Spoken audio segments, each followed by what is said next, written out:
अनमोल मोती कार्यक्रम में आपका स्वागत है। ओम शांति। आज तनाव सब में देखा जाता है। तनाव के अनेक रूप हैं।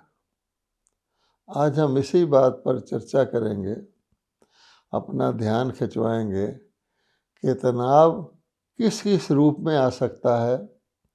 कई रूप तो हमें दिखाई देते हैं, समझ में आ जाते हैं, लेकिन तनाव के कई ऐसे सूक्ष्म रूप भी हैं जिन पर हमें ध्यान देना आवश्यक है।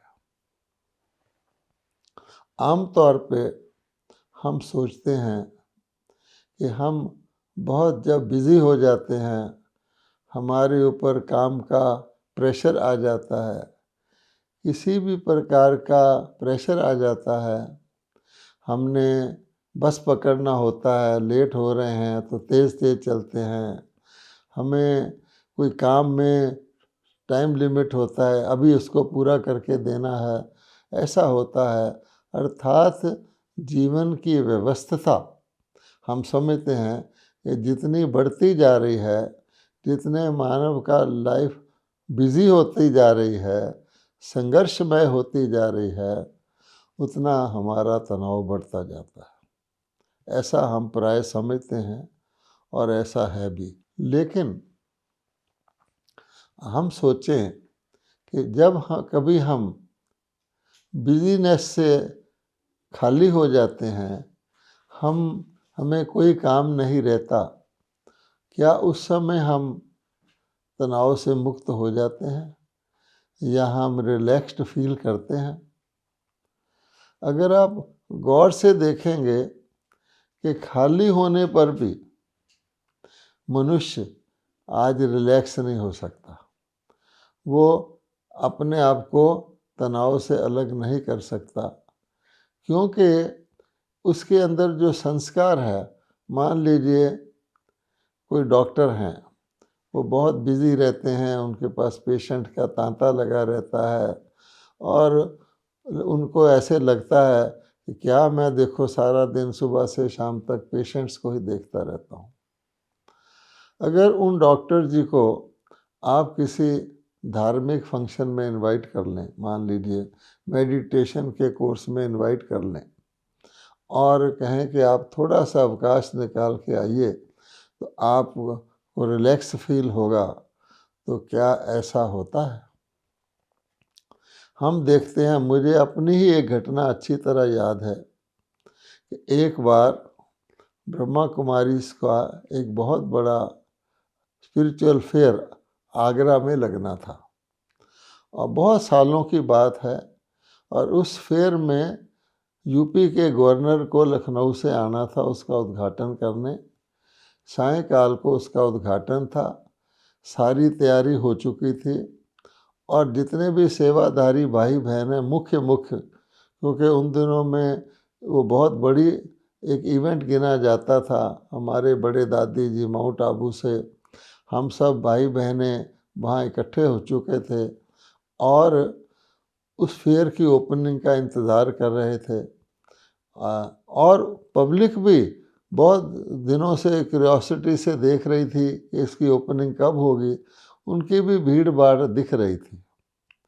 अचानक उसके ऑर्गेनाइज़र जो भाई थे, उन्होंने बताया कि गवर्नर जी के आने में अभी 1.5 घंटा और लगेगा और इस 1.5 घंटा यहाँ खड़े रहने की बजाय उन्होंने कहा कि वहाँ पर पैरा ड्रॉपिंग होती है, यानी पैराशूट से फौजी लोग, एक ग्राउंड है वहाँ पर उतरते हैं। तो उसने ऑर्गेनाइज़ किया है कि हम सब लोग वहाँ जा कर के वो पैरा ड्रॉपिंग देखें और 15-15 मिनट के बाद वो पैरा ड्रॉपिंग होती है तो हम वहाँ जाएं। तो हम सबको वो वहाँ ले गए और कुर्सियाँ लगी हुई थी, हम वहाँ बैठ गए और 15 मिनट वेट करने के बाद उन्होंने कहा कि एक पैरा ड्रॉपिंग मिस हो गई है, 15 मिनट और वेट करें, फिर हम अगली पैरा ड्रॉपिंग देख के जाएंगे। तो मुझे बेचैनी सी होने लगी मैंने सोचा कि ये भाई देखो, हम बच्चे तो हैं नहीं, हम खास पैरा ड्रॉपिंग देखें हमें कोई इंटरेस्ट भी नहीं है। ये भाई हमको यहाँ ले आए, हम यहाँ क्या कर रहे हैं? और वहाँ पर मेले का सीन मेरे सामने आने लगा। वहाँ भीड़ लगी हुई है, लोग इकट्ठे हुए हुए हैं, वो देखने को, ओपनिंग को उत्सुक हैं। क्या पता गवर्नर साहब किस समय आ जाएं। तो मैं अपनी कुर्सी से उठकर टहल पीछे चलने फिरने लग गया, सोच में पड़ गया। अचानक मैंने सोचा हमारी बड़ी दादी जी भी बैठी हैं, वो आराम से बैठी हैं, दूसरों से बातचीत कर रही हैं, मुझे ही क्यों इस प्रकार की चिंता लगी? तो मैंने अपने मन को दादी जी को और अन्य को देख करके रिलैक्स कर लिया और मैंने कहा ठीक है, जैसे सब कर रहे हैं मैं करूँगा। इसी प्रकार की थिंकिंग, क्योंकि व्यक्ति को जब वो व्यक्ति को खाली टाइम मिलता है तो उसको अपनी विशेषता याद आती है। तो डॉक्टर साहब सोचते हैं मैं यहाँ आके बैठ गया हूँ, मैं एग्जांपल दे रहा हूँ, मुझे मेडिटेशन का कुछ पता नहीं और मुझे तो खाली खाली सा लग रहा है। वहाँ मैं इतने पेशेंट्स को और देख लेता, अगर वो प्राइवेट प्रैक्टिशनर है तो सोचते मैं कुछ इतना और कमा लेता, अगर वो गवर्नमेंट हॉस्पिटल के डॉक्टर है तो भी सोचते हैं कि मैं इतनों की और सेवा कर लेता, मैं यहाँ क्या कर रहा हूँ। अर्थात हम जब हमें खाली टाइम मिलता है हम उसमें भी तनाव से मुक्त नहीं हो पाते, हम रिलैक्स नहीं हो पाते। वैसे भी हमारा मन जो है किसी चीज़ में, जैसे किसी चीज़ की गांठ बन जाती है, किसी तरफ फोकस हो जाता है, वो हमारी अपना जो भी कार्य है वो चिंता का रूप ले लेता है। फिर हम चाहे स्नान कर रहे हों, चाहे भोजन कर रहे हों, चाहे प्रेयर कर रहे हों, खाली भी बैठ जाएं तो हमें वो चिंता छोड़ती नहीं है। तो इसलिए ये ध्यान रखना है कि केवल बिज़ी रहने में ही तनाव नहीं है, बल्कि जब हमें फ्री टाइम मिलता है वो तनाव हमें उस वक़्त भी घेरे रखता है। तनाव का एक दूसरा रूप भी है और वो है मीठा तनाव। आप सोचेंगे तनाव भी मीठा होता है? मीठा तो नहीं होता, लेकिन तनाव हमें अपने प्रिय कार्य के कारण भी पैदा हो जाता है। तो क्या होता है कि जैसे हमारे अंदर कोई कला होती है और उस कला से हमारी प्रशंसा भी होती है, उस कला से हमें सम्मान भी मिलता है, उस कला से हमारी कमाई, जीवन भी चलता है, कमाई भी होती है। लेकिन वो कला जो है हमें बहुत अच्छी लगती है क्योंकि लोग उसको पसंद करते हैं, लेकिन वही कला हमें तनाव भी पैदा कर देती है। कैसे कर देती है? मान लीजिए कोई व्यक्ति बहुत अच्छा गायक है, उसका गाना सब पसंद करते हैं, जब वो गीत गाता है या गाती है तो लोग प्रसन्न हो जाते हैं और उनके चेहरे खुश हो जाते हैं, कई बार तो कहते हैं वंस मोर। तो ऐसे गायक को तो अपनी कला से सदा ही आनंद प्राप्त होना चाहिए, तनाव तो नहीं होना चाहिए। लेकिन वही हमारी जो विशेषता है कई बार हमारे तनाव का कारण बन जाती है। मान लीजिए एक बहुत बड़ा फंक्शन हो रहा है और उसमें उन गायक या गायिका को भी बुलाया गया है एक गीत गाने के लिए। अब फंक्शन में बहुत सारे आइटम्स हैं, फंक्शन के स्टेज सेक्रेटरी हैं, वो उनसे पूछते हैं मेरा गीत कब होगा, तो कहते हैं अभी बताते हैं। तो मान लीजिए कि फंक्शन में किसी बड़े वीआईपी को, एक विशिष्ट व्यक्ति को उद्घाटन करने आना है और वो लेट हो रहा है, तो स्टेज सेक्रेटरी गायिका को कहता है आप बहन जी पहले गीत गा दीजिए, अभी समय है, वो तो देर से आएंगे, परंतु इतनी पब्लिक बैठी है, आप गीत गा दीजिए। अब गायिका सोचती है कि मेरा गीत तो वीआईपी के सामने होना चाहिए, उस समय टीवी होगा, कैमरा होंगे, वीआईपी भी मेरी प्रशंसा करेगा। तो वो कहती है नहीं अभी मैं नहीं गाऊंगी, अभी किसी और से गवा लो। अब आप देखेंगे कि उसके अंदर ये भाव आ गया कि मेरा गाना बहुत अच्छा होता है, इसलिए मुझे एक पर्टिकुलर समय पर ही गाना चाहिए। अब मान लीजिए फंक्शन शुरू हो जाता है, लोग आ जाते हैं, वीआईपी भी आ जाते हैं, अब बहुत सारे आइटम्स हैं, वीआईपी लेट आए हैं तो कई आइटम स्टेज सेक्रेटरी को काटने भी पड़ते हैं। उस समय फिर वही गायिका स्टेज सेक्रेटरी से पूछती है कि मेरा गीत कब होगा। अब स्टेज सेक्रेटरी कहते हैं कि देखिए समय के अनुसार देखेंगे, हो सका तो ज़रूर करवाएंगे। अब उसके अंदर है विशेषता, पर उसके अंदर उदासी की लहर आ जाती है और तरह की फीलिंग आ जाती है।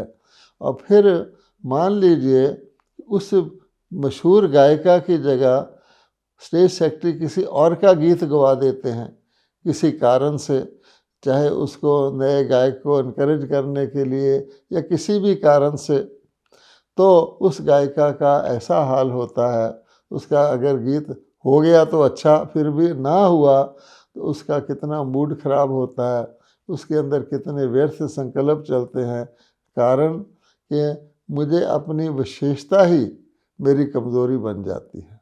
ऐसा भी होता है। इसी प्रकार से व्यक्ति के अंदर इच्छाएं होती हैं। अब कहा जाता है इच्छा अच्छा बनने नहीं देती। एक व्यक्ति की कोई भी इच्छा पूरी ना हो, चाहे छोटी सी इच्छा ही हो, तो उसके अंदर अपने स्टेटस का, अपनी पोजीशन का, अपनी पावर का अभिमान आ जाता है कि ऐसा कैसे हो सकता है कि मेरी इच्छा पूरी ना हो। और वो उसके भी तनाव में आ जाता है, हर भरसक प्रशस्तन करता है, राइट या रॉन्ग, कि मेरी इच्छा पूरी होनी ही चाहिए। इस प्रकार से इच्छाएं भी तनाव को जन्म देती हैं और उसको पालती हैं। इसी प्रकार से व्यक्ति की पोजीशन की बात होती है। एक बार मैं ब्राज़ील गया था, तो वहाँ पर एक बहुत बड़े पुलिस ऑफिसर, पुलिस के चीफ थे, उनसे मुझे मिलाने ले गया कि ये भारत से आए हैं, ब्रह्मा कुमारी से। और वहाँ कोई उनके नीचे कोई व्यक्ति काम करता था जो ब्रह्मा कुमारीज में जाता था वहाँ पर, तो उसने मेरे लिए अपॉइंटमेंट लिया था। तो मैं उनसे मिला, उनका बहुत बड़ा ऑफिस था और पुलिस चीफ में वहाँ बहुत सारे हेलीकॉप्टर रेस्क्यू इत्यादि इत्यादि के फ़ोटो लगे हुए थे। वो क्रिश्चियन भाई थे, तो बोले कि मैं कोई ख़ास रिलीजियस व्यक्ति नहीं हूँ, परंतु मैं आपसे एक प्रश्न पूछना चाहता हूँ कि मुझे गुस्सा क्यों आता है।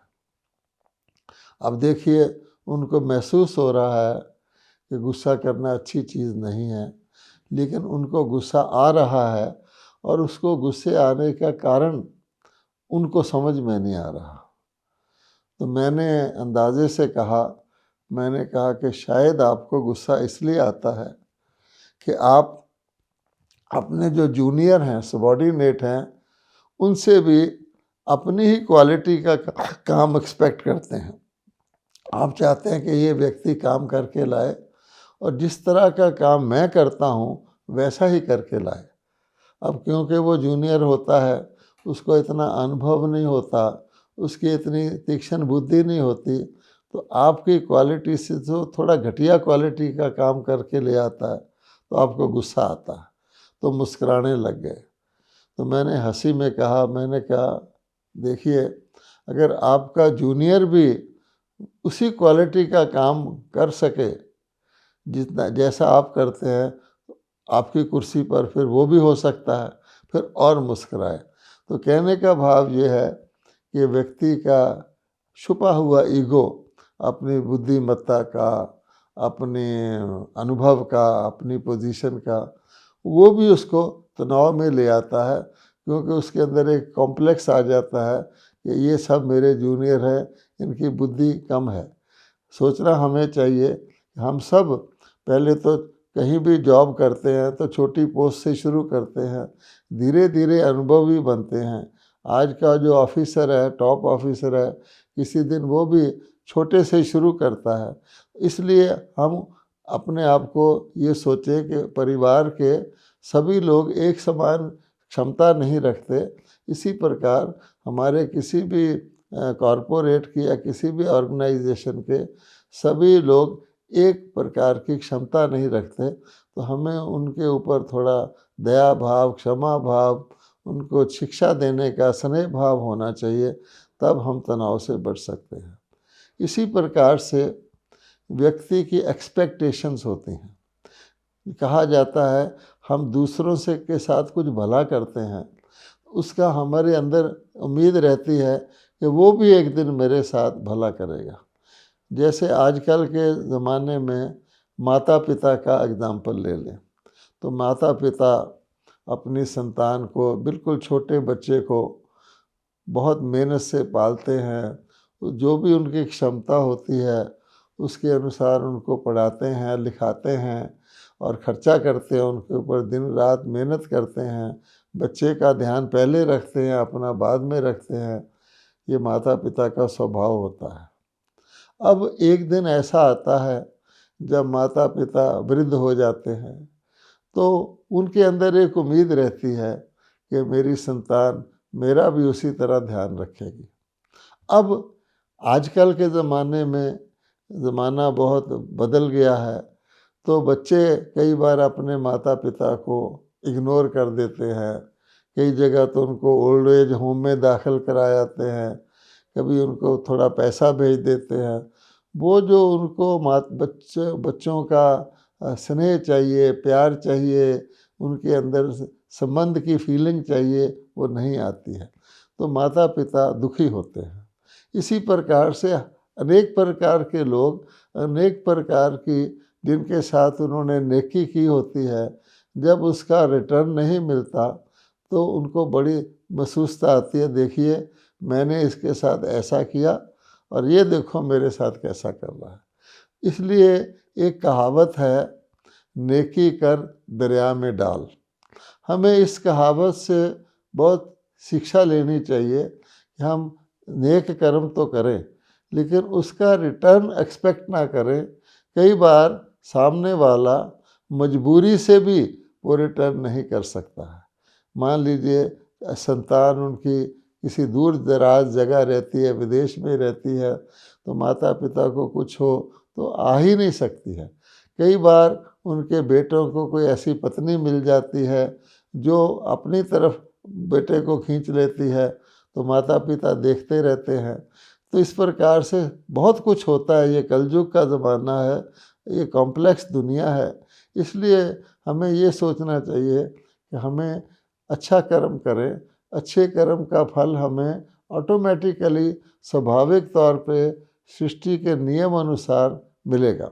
हम जिसके साथ किया है उससे एक्सपेक्ट ना करें उसका रिटर्न, तो फिर हम कई प्रकार के तनाव से बच सकते हैं।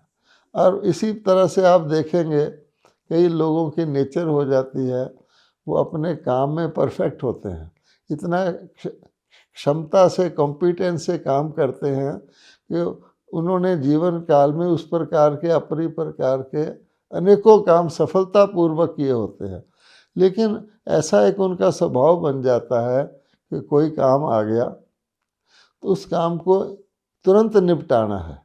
यानी उनके अंदर क्षमता है, क्षमता का भी एक सूक्ष्म नेचर बन जाती है उनकी, तो कोई काम आ गया उसको मुझे निपटाना ही है। और वो और सब कुछ छोड़ के, क्योंकि उनकी इसमें विशेषता है, तो उसमें थोड़ा उनको टेस्ट भी मिलता है कि जब काम निपटाते हैं तो दूसरी तरफ से कुछ उनकी प्रशंसा भी होती है, कुछ सफलता भी मिलती है। तो वो जो चीज़ है उस व्यक्ति को अन्य चीज़ों से किस समय में जो क्या करना चाहिए उससे उनको भुला देती है। तो नतीजा क्या होता है, काम आ गया, अब उनको उस काम को करके पूरा ही करना है। चाहे उस समय उनका कोई भोजन कराने के लिए कोई वेट कर रहा हो, चाहे उनके स्नान का समय हो, चाहे उनका शौच जाने का समय हो, वो समय गुजर जाने के बाद उन व्यक्ति को स्वाभाविक जीवन नहीं रहता, परंतु वो उनको करना ही है। इसलिए इस प्रकार का तनाव भी व्यक्ति के अंदर आता है। और हम जानते हैं कि जैसे आमतौर पे स्टूडेंट्स को एग्ज़ामिनेशन फीवर होता है। वो भी इसी प्रकार की बात है कि जो व्यक्ति स्लो एंड स्टेडी रहता है, अपने सारा साल अच्छी तरह से पढ़ाई करता है, उसको पता है कि एग्ज़ामिनेशन के दिनों में मैं कोई विशेष पढ़ाई नहीं कर पाऊँगा, और वो नॉर्मल ढंग से चलता है। लेकिन जिसने कम पढ़ा हुआ होता है, वो सोचता है कि मैं कुछ जल्दी जल्दी पढ़ लूँ, तो हरी मेक्स करी जैसे कहा जाता है, तो जल्दी जल्दी से तनाव आता है, और उसको एक प्रकार का, जब तक वो एग्ज़ामिनेशन पूरा नहीं हो जाता, उसकी तनाव की लेवल ऊंची रहती है। इसलिए कहा जाता है कि इससे भी हमें बचाव करना है। और फिर कई लोग तो आजकल ऐसे हो गए हैं कि मान लीजिए स्वयं ही किसी को नाश्ते पर बुलाया, पता है कि उसने 9 बजे नाश्ते पर आना है, लेकिन उस दिन उनका वो दिन एबनॉर्मल हो जाएगा। वो स्नान करेंगे और दिनचर्या के काम करेंगे, उनको यही रहेंगे, फलाना व्यक्ति नाश्ते पर आ रहा है, फलाना व्यक्ति नाश्ते पर आ रहा है। एक छोटी सी चीज़ जो उन्होंने खुद ही इनविटेशन दिया है, वो भी उनको नॉर्मल स्वाभाविक जीवन व्यतीत ना करने की बजाय उनके बुद्धि के अंदर बस ये डाल देगी, आज कोई नाश्ते पर आ रहा है, तो जो भी कार्य करेंगे उसमें उनके अंदर बस वो एक पर्टिकुलर बात फोकस कर जाएगी। ये भी एक प्रकार की ठीक बात नहीं है, क्योंकि व्यक्ति को अपने नॉर्मल जीवन से दूर करती है। फिर हम जानते हैं कि मुख्य कारण, जो बहुत बड़े कारण हैं, ये तो मैंने छोटे छोटे उदाहरण दिए, वो है व्यक्ति का किसी के साथ ईर्ष्या करना, द्वेष रखना, किसी से घृणा करना। कोई व्यक्ति अगर इनमें फंस जाता है तो उसके सारे जीवन में, हर बात में, सोच में, जिससे ईर्ष्या कर रहा है, जिससे उसका द्वेष है, किसी से बदले की भावना पैदा हो जाएगी, जिससे उसकी घृणा है, वो उसको बहुत तनाव में ला देती है। मान लीजिए कि व्यक्ति अच्छा भला है और अचानक जिससे उसकी घृणा है वो भी उसी सभा में आके बैठ जाता है, तो व्यक्ति को बहुत कष्ट होता है। एक बार मैंने बॉम्बे में देखा, एक प्रोग्राम में एक गायिका बहुत सुंदर गीत गा रही थी। अचानक उसकी आवाज़ में फ़र्क आ गया, उसकी ट्यून भी बदल गई। तो कारण क्या हुआ कि मैंने देखा है कि उससे ज़्यादा प्रसिद्ध गायिका सभा में आ गई थी, जिसको भी गीत गाना था, अर्थात छुपी हुई ईर्ष्या। इस प्रकार से कहा जाता है कि ये सारी चीज़ें जो हैं ये बहुत हानिकारक हैं, तो हमें इन सब चीज़ों से बचना चाहिए। बदले के भाव रखकर लोग कचहरियों में चले जाते हैं, कोर्ट केस करते रहते हैं, एक जगह हारे दूसरी कचहरी में जाते हैं, दूसरी में अपना धन और समय भी बर्बाद करते हैं। तो एक लगातार का तनाव उनके अंदर बना रहता है। इसीलिए कहा गया है कि सब तनाव से बचने के लिए हमारे जीवन की एक लक्ष्य क्या होना चाहिए। तो आध्यात्मिक तौर पे कहा जाता है कि सफलता, जीवन में तनाव मुक्त जीवन जीना ही सफलता है। उसके लिए हमें क्या करना है कि हमें स्तुति और निंदा, हानि और लाभ, जय और पराजय, मान और अपमान, इसमें समान रहना है। तो जीवन की सफलता इसमें पाई जाती है। ऐसे नहीं स्तुत हो जाए, जीत हो जाए, लाभ हो जाए तो मैं सफल हूँ, नहीं। इन दोनों परिस्थितियों में अगर मैं तनाव मुक्त, जीवन मुक्त, बंधन मुक्त, खुशनुमा जीवन जीता हूँ, तब मेरे जीवन की सफलता है। अब इसके लिए क्या करना पड़ेगा? इसके लिए हमें, जैसे हम शारीरिक एक्सरसाइज करते हैं, तो शारीरिक एक्सरसाइज से शरीर ठीक रहता है, हल्का फुल्का रहता है, हेल्दी रहता है। इसी प्रकार से हमारा मन, जहाँ से तनाव शुरू होता है, उसकी एक्सरसाइज करनी है। मन की एक्सरसाइज का अर्थ क्या है कि हम अपने मन को शांत रखें, मन को उत्तेजना में ना आने दें, मन के अंदर जल्दबाजी का संस्कार ना रखें। उसके लिए हमें अभ्यास करना है कि हम अपने मन को जब चाहें, जहाँ चाहें, जितना समय चाहें उतना समय लगा सकें। जब चाहें, ऐसे नहीं चाहें अब और लगे बाद में ना, जहाँ चाहें मन को एक जगह लगाना चाहे भटक कर दूसरी जगह चला जाए। जितना समय चाहें उतना समय उस जगह लगा सके और फिर वहाँ से हटा भी सके। आमतौर पे एक व्यक्ति का मन कहीं जगह लग जाता है, उसी में घूमता रहता है। ये एक्सरसाइज अगर हम करेंगे, परमात्मा को याद करके करेंगे, परमात्मा से शक्ति लेकर करेंगे, जिसको योग कहा जाता है, तो धीरे धीरे अभ्यास करने से हमारा मन इस स्थिति में आएगा कि हम एक नाटक में एक्टर की तरह अपना कार्य भी करते रहें, लेकिन अपने आप को उससे अलग रखें, अपने अस्तित्व को अलग रखें और दुनिया की उस्तत, निंदा, हानि, लाभ, जय पराजय, मान और अपमान से परे रहें। ओम शांति।